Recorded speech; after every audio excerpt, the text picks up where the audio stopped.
Welcome to the Newbie Real Estate Investor Podcast. I'm Jonathan Boyle with my co-host Joey Chan. Hey guys, we got some great news for you guys. Yeah, so we just actually partnered with the Results Only Mentorship Program. Hit us up if you want more information. And today we have special guest, Oscar Nunez. Welcome to the show. Thank you guys for having me here. More excited to talk about a little bit about real estate. Yeah. Thanks for coming on, Oscar. So, give the audience a little bit about your past, you kind of came from, and how you kind of got interested in real estate. Sure. Well, I actually been in the country for like about 7 years so far. I was born. How old are you now? Me, 24. Okay. Yeah. I was born and raised in Honduras. Great lifestyle. My dad was actually doing real estate over there.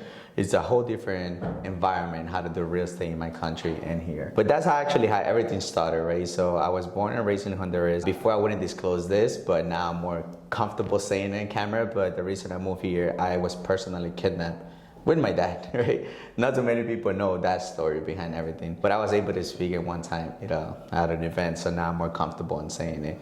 So, and because of through real estate purposes, so my dad is doing pretty well, and so that's the only reason we moved to the United States. Okay. And after that, my dad was trying to get into the real estate business again, but the language barriers affected him, and I ended up taking over, because I kind of like felt bad for him, and he kept telling me, I really want to do it, but I can't, but you might be able to do it. So that's how I jumped into the real estate business. And now I'm here. It's been 4 years, 2 years part-time, and 2 years full-time so far. Wow. Yeah. Incredible.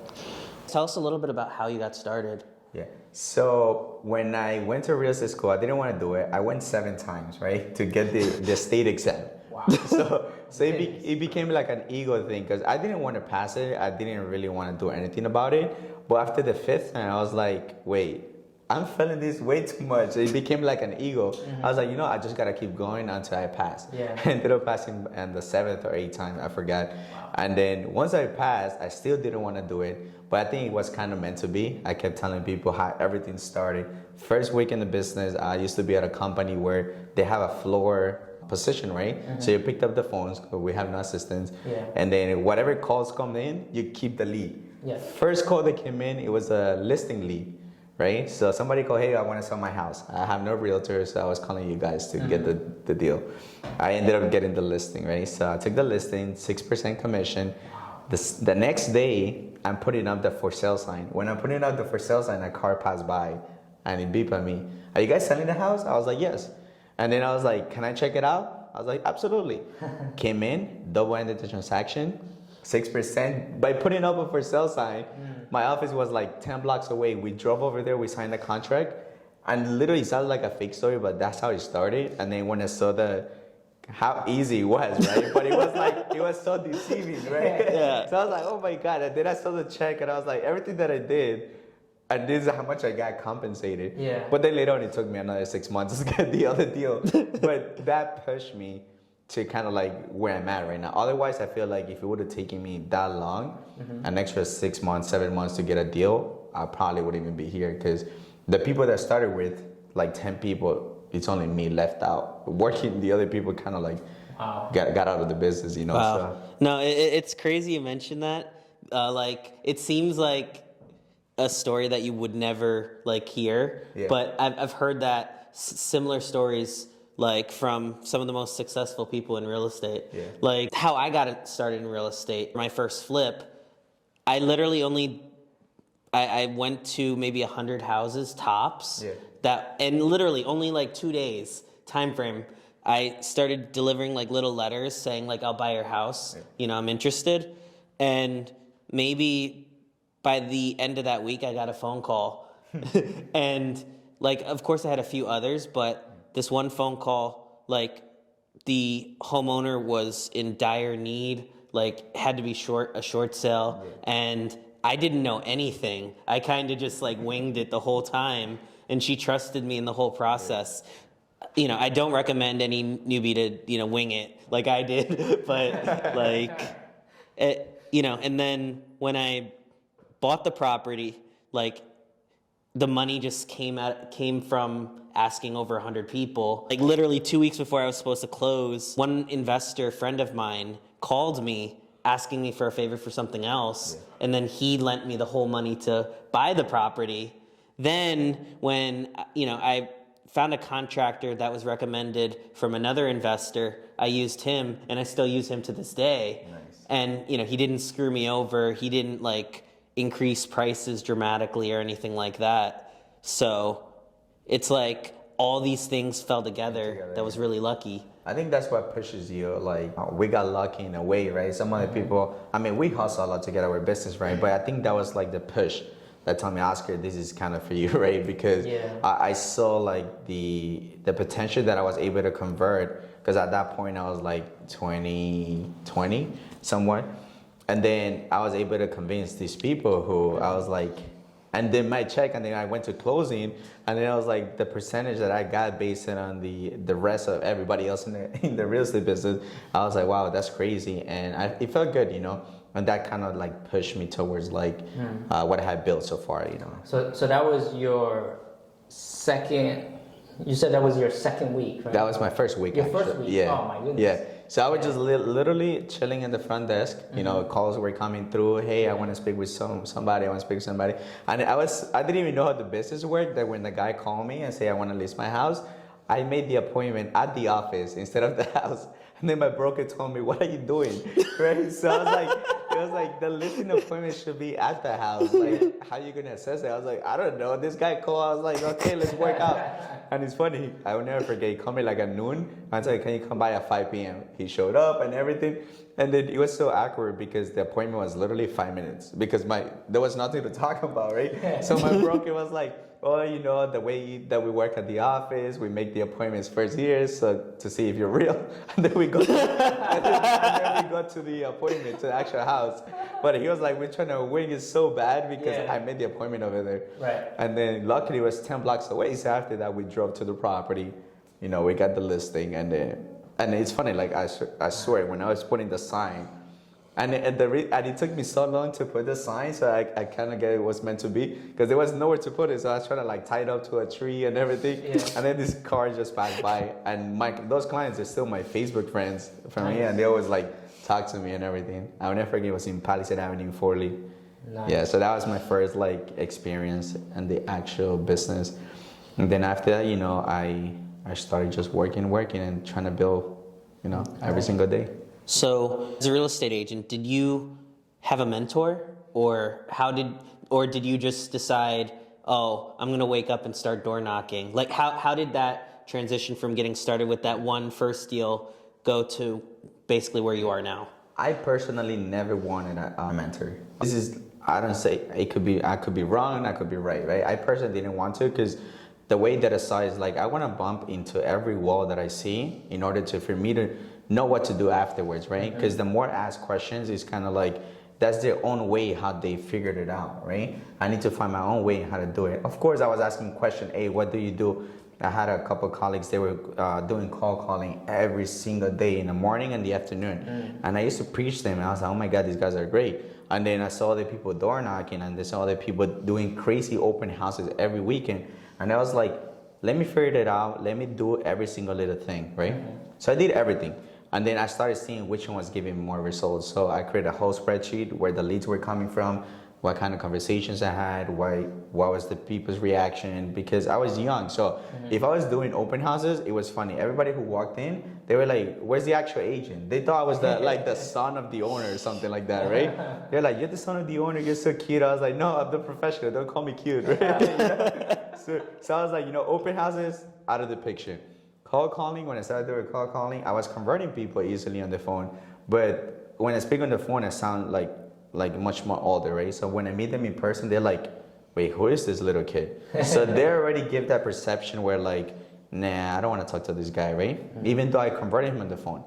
But when I door knock, I started realizing that if I'm able to convince them, by them knowing physically that I'm young, they would actually kind of like work out, Because I literally, that's the way, so I had 60 seconds to convince this person of who I am, right? And then if he likes me based on the way I speak, my experience so far at that point, and the way that I look, which is clearly young, they will actually stick with me. Right. And then that's when I started realizing door knocking was the way for me doing it, you know? Yeah. And I was able to meet people. They would see me in the street somewhere else, and they got to know me at that point. So I was able to build that through door knocking, and now people know me by my face, which is what I really wanted, you know? Because they would be like, oh, you came to my house like a year ago, and then they would meet on Facebook, and then, oh, that's crazy, you sold the house to my uncle, and then but they know me by face. If I would have just called them, I could bump into them right now, and they wouldn't even know who I am. You know, True. so I started doing every single little thing until I figured out like door knocking was the way. Now I incorporate every single little thing, but door knocking was the way for me to build my face and my name. You know? Question I have for you, Oscar: were you able to pick up anything from your dad being in the real estate business prior? Did he actually help you at all? Absolutely. The main thing that he actually helped me was to kind of, my dad wouldn't be afraid of anybody, right? And because the terms between the real estate in my country and United States is completely different. There's no MLSs over there. You don't host open houses. There's no real estate events. It's not nothing. Pretty much everything, once you get a listing, you put it in a newspaper, people will call you through the newspaper. So it was kind of like really old system, right? And then the way they sell real estate over there is kind of, hey, I know you. You tell me you want to sell your house, and then I go to another restaurant, and then you meet somebody and say, I want to buy a house.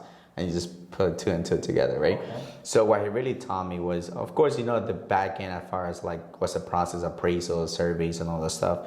But the main thing is how to speak to people, you know, and that, which it was key for me. Because to be honest, I was not the person who I am right now. Right. I was able to speak to people, but I was not able to communicate in a way that I was going to be running the conversation. And I was able to convince somebody much more older than me and experienced and everything to actually tell them, hey, yeah, I'm the guy for you, you know. I think that was really fundamental for me, because he kept telling me, keep going, because when I sold my first house, it took me another 7 months to actually close the other house. So he kept telling me, just keep going, switch the words that you say, switch this, switch that, you know, show yourself a little different. And I think that was the most important thing that my dad taught me. As far as like the prospecting part of it, I had to figure it out, but he was able to help me. Oh, you should say this, you should say that at that point, you know. So it was really helpful when it comes to that. Nice. So what does your dad do now? To be honest, like he keeps trying. After 4 years, he keeps trying to get the license. Really? He ended up going to Florida, and he got the test over there. He passed. Okay. But then COVID hit. He actually just got it at the beginning of the year, so he had to come back again. So now it's kind of like I'm trying to switch into the investment part of my side, and then he's helping me out like on the processes and stuff like that. So I kind of want to make it into a family business. My sisters are agents. They just became agents. Oh, congrats. Yeah, so they're working under my team. One is a buyer's agent, one is a tenant agent. And then my dad is helping me out, like putting up for sale signs, doing certain things that he gets me involved in the business. But eventually, you know, my goal is to open a construction company. So he's, you know, learning that aspect of the business, so that way we could just like transition into a whole different concept of our team, you know? Yeah. So you're building out an entire team, but family. Yeah, correct. Awesome. Yeah, so that's the main goal. So I know you know part of your team is family, but how did you decide to transition from that? I know we spoke a little offline that, you know, you, for the first few years, you're like, no, I only want seller leads. Yeah. So how did you transition into doing all that? So honestly, ever since I started, I had people telling me, I want to work with you. There were so many partnership opportunities that kept happening, right? And I had really great opportunities. I met people, they were like, their connections were insane. And then they wanted to work out along with me. Let's create a team. Let's create the Oscar and X team, you know? But I was like, no, I want to build something that it came from my own scratch, you know? So I started getting, when I switched between listings and buyers, I started realizing that every buyer would kind of like do me dirty, right? At the beginning, because they were like, oh, I went to an open house. And then I was working with you for 5 months. They're like, oh, yeah, but I went to this open house and I love the house, so I put an offer and I got accepted. So it kept happening. I was like, okay, so the only way was to actually get listings. And the other way was because I was in college when I started real estate. And when I was in college, I didn't have time to drive around buyers. So I started getting a couple listings through door knocking. So in between classes, I would run to the town, door knock for like 2 hours, come back to school. Literally in class, I would get 10 text messages, 2 calls, hey, look, you put a flyer, or something like that. When I saw my house, I was like, wait, it's working. And I kept it going, and then I was listing houses, and I was literally in class, and I was looking at my phone, hey, you received an offer and you're listing. I was like, oh, that's cool, and then I just kept it going. And then every time I was listing houses, I was literally in school, and then getting so many emails, oh, best and final, you know, when are you having best and final? When can I show you a listing? When can I do that? So I was like, wait, that's the way to go, right? And that helped me out because I was in college, so I didn't have time. And then after that, I was building such a big pipeline that it just stuck with me, you know? And then every seller, I changed my value proposition. You know, I don't lower my commissions, I don't do anything, but I show them what it takes in order for me to sell their house in X amount of time and for more money, right? And then after that, when I started realizing that I couldn't make way more volume as far as transactions, I was like, I need to switch it up. And then my sisters came along, and then now she does my buyers, I don't do tenants, right? So they do my tenants. And then Daniel, now he's part of my team as well. So we kind of like, to get more listings, and he's doing buyers as well. So now it kind of like, I give out all of that to them. And myself, I just do listings, development, and investors at this point, right? Because I wanted to build way more than I was building, you know? So that's how it like actually happened. Yeah, no, that's awesome. Like now, how much volume would you say you guys are doing? Well, we're shooting because we literally have like 9 more closings for the rest of the year. So we're probably gonna be closer to 20 to 30 million. Oh wow, that's you know, just 20, 30 million. Yeah, so it was like we currently right now like around 21, 22, and then we had 3 more closings next week, which add up to like 25 or something. The other one should be add up to the 28 mark. Yeah, so. So compared to the prior year before, yeah, what was the volume there? I closed 12 mil. 12 mil. Oh, so you've like. In 2020, you've basically doubled your business, more than double your business. That's incredible. Yeah, so it's gonna sound like really bad, but when it started pandemic, like I got so desperate that I was just making phone calls like when I was home quarantined all the time, and the amount of people were home. Yeah. So like I feel like the industry, when the pandemic was hitting, people were freaking out more towards like, oh, there's gonna be a recession, what's gonna happen? I don't know what to do now, let me just relax. I did the opposite. So I was like, okay, so now that we're gonna be home, that means everybody's gonna be home. Yeah. And now everybody's gonna question what's gonna happen to the real estate market. Right. So I was like, you know, let me start calling and asking people what were their goals now that all of this is hitting. And then I was literally, when people were happy to speak to me on the phone, because nobody was calling them, right? So yeah, nothing like that. So I was like just calling them, and then after that, when we were able to be out on the streets again, I started like pretty much putting flyers. So when people are, wait, you left a flyer here and you're calling me now. So now my name was coming up, and then my listing pretty much like went crazy, exploded like crazy, you know. And I was calling so many flippers because they were probably freaking out what's gonna happen now. So I kind of like created a whole marketing plan of coming soon. I would tell them, hey, don't wait until the market actually shift if it gets to happen, right? So start doing coming soon marketing. So I saw so many coming soon like houses that they were just gutted right now, right? And I'm still doing that at this point, and that really helped me out. I think pandemic in a way like helped me out to boost my volume, because I showed my value proposition to a lot of really investors. Like if you see all my coming soons, all my listings recently, they were flips, and I literally none of them I sold it to them, you know. Right. So but they ended up using me because I showed them something that other people, they were just telling, oh, list the house. You know, I kind of like, no, you should do this, you should do that in order to get more money, you know? So I feel like this year like exploded like crazy because of that reason. I never stopped working. A lot of colleagues of mine were like, you're crazy. I was like doing it like in the safest way that possible, right? But yeah, so this year was kind of crazy for me. Yeah, no, I get it, trust me, because like at first I thought it'd probably be one of my worst years when it comes to flipping. But then when I started having a few listings like July, August, you know, they're getting 20, 30, 40,000 over asking, you know, and then you see these offers in your email. I'm like, wow, will this even appraise? Yeah, it's crazy. Yeah. And I think like it helped out, of course, people from New York crossing the river. But the only way for you to find out, to be honest, was to actually get the listings, right? So that's why I was lucky enough that I was in the works for 2 years, how to master the listing aspect. and I actually kicked in right now because everybody was calling me, hey, you have this, you have that, I have a bunch of buyers. There were so many buyers, like they were trying to do dirty their buyers agents. They would tell me, hey, look, don't tell them I have an agent. And they would tell me names, and they're like colleagues of mine. I was like, I cannot do that. Like, you know, because for me, it's like, I work with agents a lot. So for me, I besides ethically, I don't think is right because they have done it to me so many times, other agents, and I cut them off right away.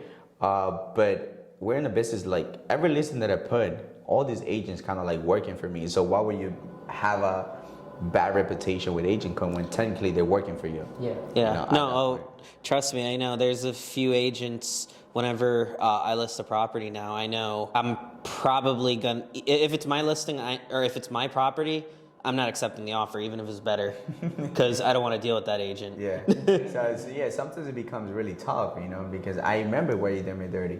And then before we were speaking before, like how I work with investors now, I tell them now, you give me a listing, and then I'll look for a property for you.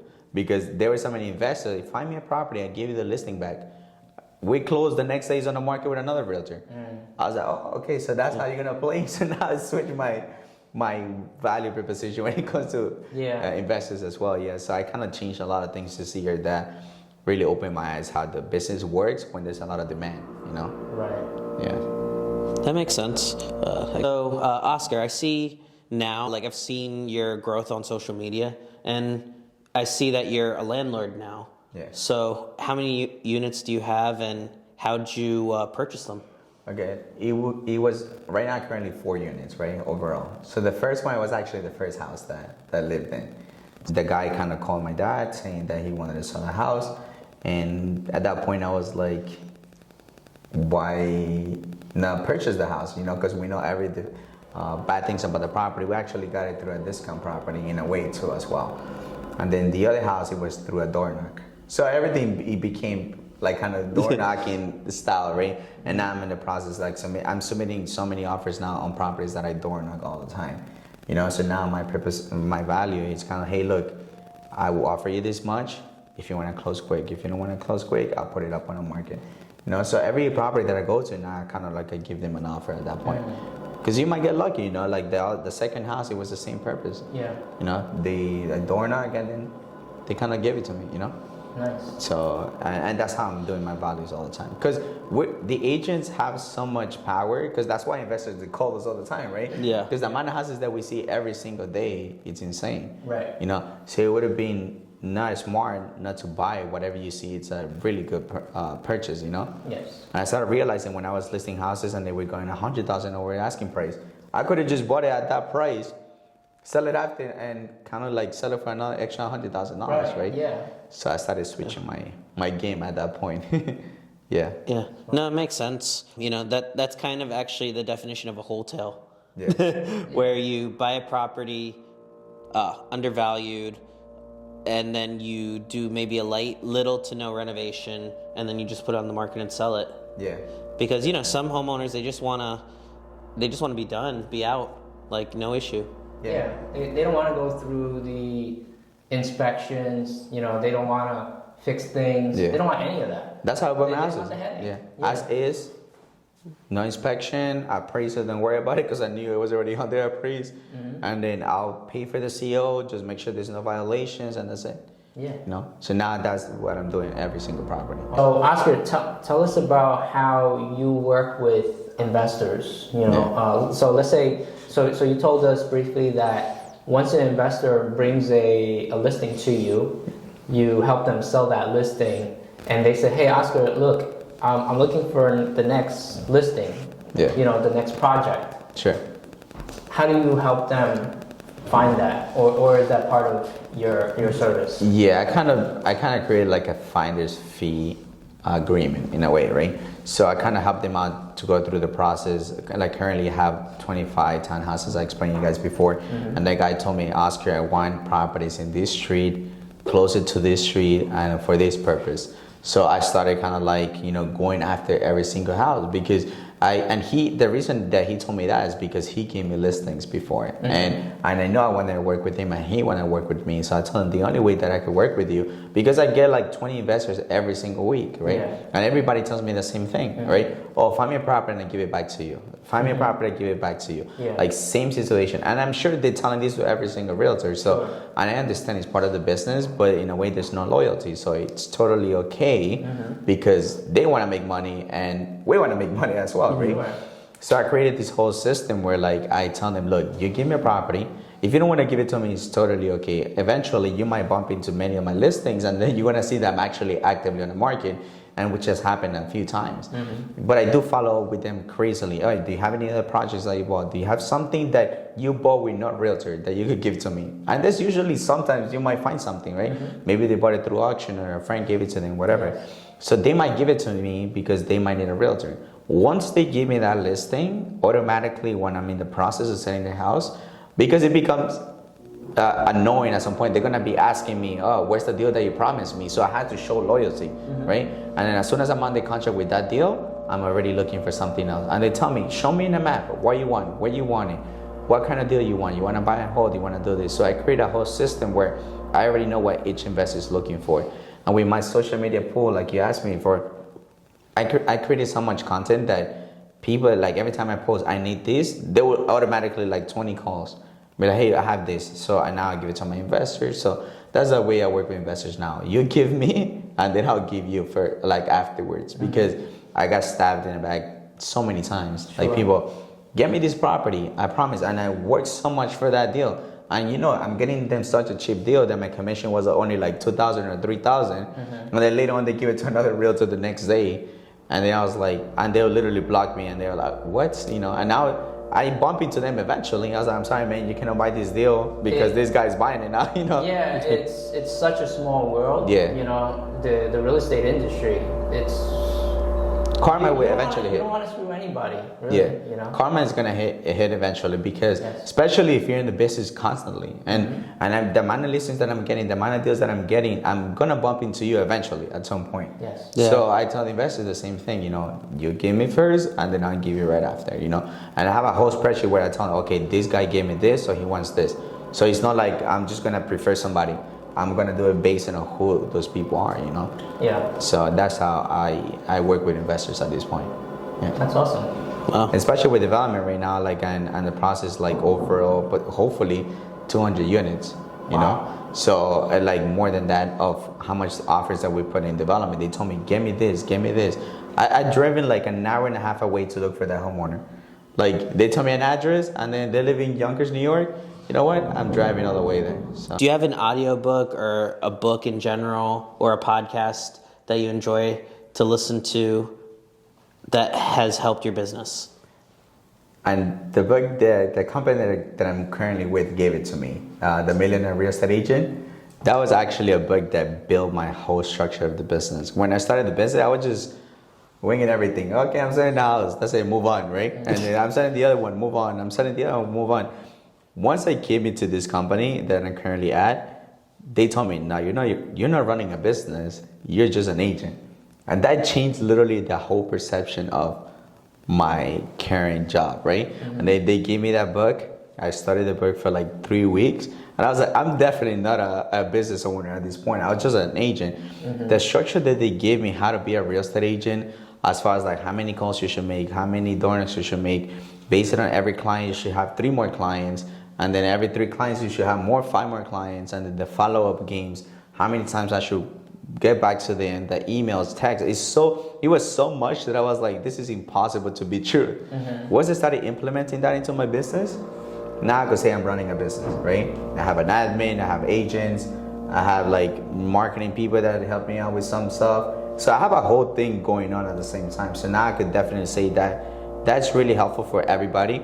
There's another book for investor. It's called The Millionaire Real Estate Investor, right? Yes, right. But yeah, but for agents, like The Millionaire Real Estate Agent, it's really powerful because it doesn't really tell you what a typical real estate agent book would tell you, right? Which is, oh, you should make phone calls every time. You should like give you scripts and everything. That will actually show you how to run the business. How do you become an agent running a whole different kind of crew underneath you? And then that actually blew out my mind, based on what's currently doing before. So I would highly recommend that book for everybody. Yeah. Nice. Got it. Nice. Do you have any advice for anyone that's new as far as either a real estate investor or someone that wants to become an agent? Yeah. What's the best advice you could give to them? This is something I highly implement, that I don't pay attention too much to social media, what people talk about, because it becomes something that really affected me. So my advice would be kind of like, find your own ways how to do something, because real estate is so simple. There's already a few things that you need to do. If you're gonna be an investor, you already know how to find properties, how to make the numbers based on the cash flow, based on NOI and so many other stuff. And an agent, you already know how to become a successful real estate agent, door knock, phone calls, and everything. So don't pay attention too much to some people that on social media, especially. I have everybody on my stories in a way blocked, right? Like I don't look at it because psychologically you're looking at people and you're like, oh, this guy is doing phenomenal, but maybe he's not. So it affects you automatically, and you're like, oh, I'm doing so bad, right? And every realtors I know realtors that they do my age doing way better than they are, but they don't even put attention to anybody because they're doing their own stuff, right? So my advice is like, yes, listen to everybody, but don't preach too much about that person, because you're gonna find your own ways. Otherwise, you're gonna follow somebody's path, and then you're not gonna be able to be unique in your own ways, right? So that's why I build my own stuff. That's why people know me, because I'm a door knocker, right? And even though door knocking has been going on for years and years in real estate. But what made me different than, right? Before I was following up scripts. All the scripts that everybody was giving me was not working, right? So I had to find my own way. So for every agent, do everything. Don't fall into that trap that every person tells you in every company. Listings are the name of the game. But it might be not the game for you, But everybody jumps into real estate and they tell me, I just want listings.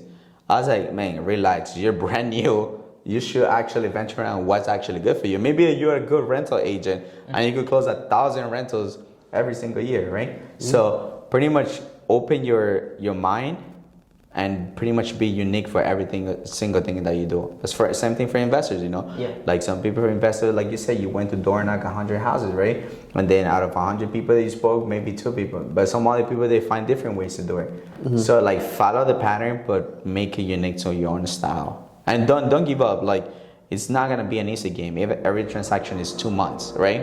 So you just gotta keep it going. You close one deal, don't be waiting for that deal to close. By the time you're closing that deal, you should get 5 more, because it's just gonna become so repetitive. And just don't give up on that, Yeah. So you build your pipeline. Yeah. And then just build something unique. That's gonna make you different than anybody else.